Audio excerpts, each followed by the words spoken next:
Bonjour, exercice 8 sur Illustrator. Le sujet du cours aujourd'hui, ce sont les vues auxiliaires. Et dans l'exercice Illustrator d'aujourd'hui, on va aussi faire une vue auxiliaire.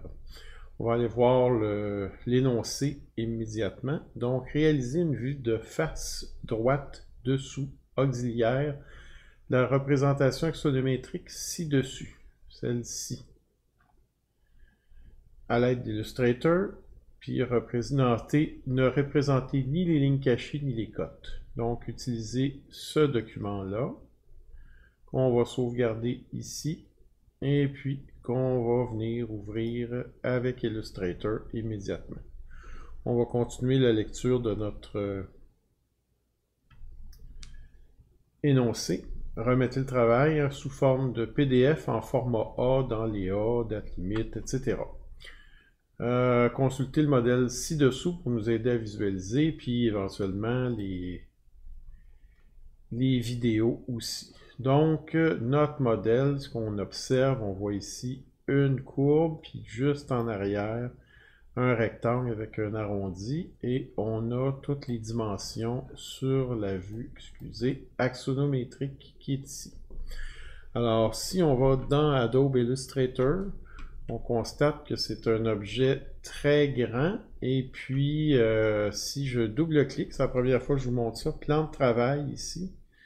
Si vous double-cliquez, ben on voit que le plan de travail, c'est lettres, c'est ce qu'on nous demande comme format, peut-être le mettre horizontal, sauf qu'on constate que l'objet est beaucoup trop gros. Bon, Illustrator, c'est limité à peu près un peu moins que 6 mètres par 6 mètres comme dimension. Je veux dire qu'on pourrait travailler notre objet quand même en vraie grandeur, et puis on le réduira plus tard. Sauf que c'est pas très pratique ici, on voit pas bien la fenêtre. Donc, ce qu'on peut faire, on va retourner au plan de travail qui est ici. Vous cliquez, et puis vous agrandissez le plan de travail comme ceci et comme cela.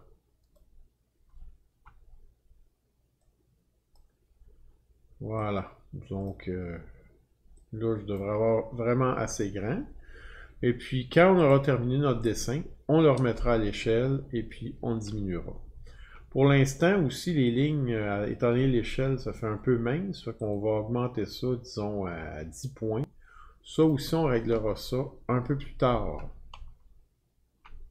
Alors, je vais consulter, moi, par la magie du vidéo, je vais placer ici un dessin pour nous permettre de voir les mesures au fur et à mesure qu'on travaille. Donc, avant de faire la vue auxiliaire, ce que je vais faire, je vais le dessiner de face parce que ça va être un peu plus facile, puis ensuite, on va emmener la vue auxiliaire. Ensuite, dans une deuxième vidéo, on complétera la vue de face, et puis peut-être une troisième vidéo pour terminer le dessin. Donc, si je lis mes mesures, ici j'ai 350 par une hauteur qui va être déterminée par la projection qui est ici. Alors, on va y aller tout de suite. On va cliquer, puis on va demander 350, disons par 600. Et je viens placer mon rectangle ici. Maintenant, pour cet exercice-là, on va avoir besoin de manipuler un peu des figures puis les ramener au même endroit. Donc, j'ai déjà le réglé. Faites-le, vous, à 50 mm, mon déplacement du curseur. Je peux maintenant me faire une copie. Alors, avant ça, je vais vous donner accès au raccourci clavier. Et puis, je vais enlever ma petite binette. Comme ça, vous allez voir les raccourcis clavier. Donc, pour faire une copie, il faut que mon objet soit sélectionné. J'appuie sur Alt et puis je déplace la flèche. Mais évidemment, il faut être dans Illustrator pour ça. Là, ça va fonctionner. Voilà. Donc, j'ai maintenant deux copies. Puis, ce qui est pratique avec ça, c'est que je peux les ramener un peu comme si on était sur une grille. Donc, celui-là, je vais arrondir les coins. Ah, mais pas les deux extrémités. Donc, je vais prendre la flèche blanche et puis sélectionner ici, comme ça. Alors, j'ai cette extrémité-là. Et l'autre, si on regarde le dessin, les arrondis sont à 50 mm. Alors, je sélectionne encore avec la flèche blanche, je lui tasse un petit peu, puis regardez ici, j'ai le menu qui me permet de mettre exactement la bonne dimension. Je vais pouvoir facilement les reconfondre un sur l'autre, là, tantôt, de cette façon-là. Il me reste un autre élément, le disque est ici à 300 mm. Alors, je vais demander l'outil ellipse, je vais taper 300 par 300, c'était déjà le cas. Et puis, je vais le porter comme ceci et bien centré sur l'objet. Une fois qu'il est là, je peux le descendre en faisant tout simplement entrer. Horizontalement, je ne veux pas déplacer mon objet. Puis verticalement, on doit descendre de 25 unités. C'est fait. Alors, j'ai mes trois objets et puis je vais aller reporter ça en dessous comme ceci. Bon, vous allez voir, on va se faire plusieurs copies parce qu'on va commencer par une copie, on en fera d'autres après.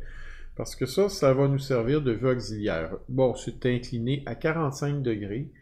Alors, j'ai juste à prendre mon objet ici. Je fais une rotation de 45 degrés, comme ceci. Et puis, ben, j'accepte. Je fais OK. Alors, on va venir situer notre objet. J'augmente le zoom là, pour travailler plus facilement. Et puis, je peux appuyer sur CTRL et trouver un point et mettre en contact avec l'autre point. On voit que les dimensions correspondent un sur l'autre. Et puis, je vais tasser mon objet. Une vue auxiliaire, c'est comme une vue ordinaire, mais inclinée. On peut le mettre plus ou moins loin. Notez, quand j'appuie sur majuscule, j'ai un déplacement auxiliaire qui peut donner vertical là, ou dans un autre axe, mais il faut juste que je fasse attention. Bon, là, on va être rigoureux, on va venir porter ça exactement égal, comme une vraie projection. Alors, comment est-ce qu'on va faire ici? Alors, notez bien. Je vais d'abord me faire une première ligne, comme ceci. Une deuxième verticalement, comme cela. Et je vais transformer ces deux lignes-là en repères. Donc, on pèse sur CTRL-5, puis c'est devenu des repères. À partir de là, je vais sélectionner l'intersection et j'appuie sur majuscule, ce qui me permet de faire une ligne à 45 degrés. Ça aussi, je transforme ça en repère. Et puis maintenant, on va se faire un dernier repère dans le bon sens. Donc, je vais cliquer, j'appuie sur majuscule et je reclique. Et ça ici, je vais sélectionner le bout, appuyer sur CTRL pour sélectionner le point. Et regardez, je vais trouver l'intersection. Est-ce qu'on est précis? On va aller vérifier. Alors, j'augmente mon zoom. Je suis à... excusez, là. Bon, je ne suis pas capable d'obtenir 64 000%, mais oui, on est précis.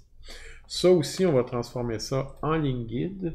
Et puis, on va compléter notre objet, notre projection, parce que ça doit arriver en ligne avec ça ici.